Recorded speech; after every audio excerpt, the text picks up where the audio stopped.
Salut et bienvenue dans Inconnu au bataillon, l'émission qui vous culture sur la cultive du jeu vidéo.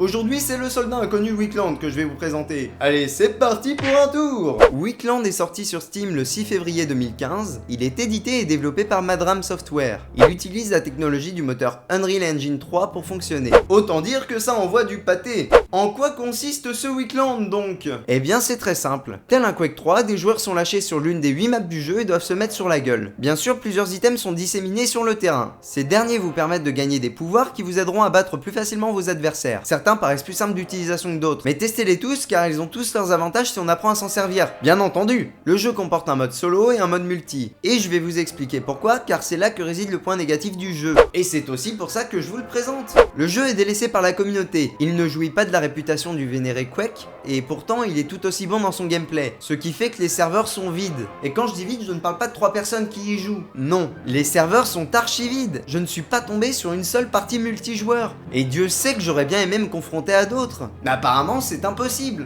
Je me suis donc rabattu sur le solo en me disant que c'était peine perdue et que j'allais gagner haut la main ma première partie, que j'ai passé en difficulté légendaire dès le début. Et j'ai très vite compris mon erreur.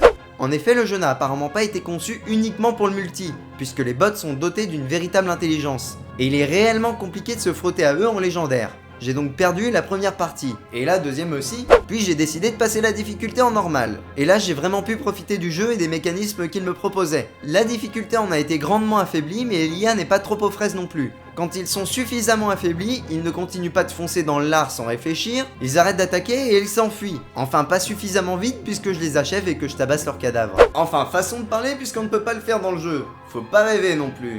Voilà en quoi réside le gameplay de ce jeu, qui est bon dans son concept mais pas différent d'un jeu du style non plus. Son gros problème réside dans sa communauté inexistante. Mais moi j'essaye de rendre justice à ce jeu. Je vous propose donc de faire exploser les serveurs de ce jeu Weekland et de soutenir ses créateurs. Et si vous hésitez encore avec Quake, je vais poser un dernier argument sur la table. Le prix d'un Quake 3 ou 4 est de 14,99€, soit 14€ de plus que Weekland. Alors, on est convaincu maintenant ?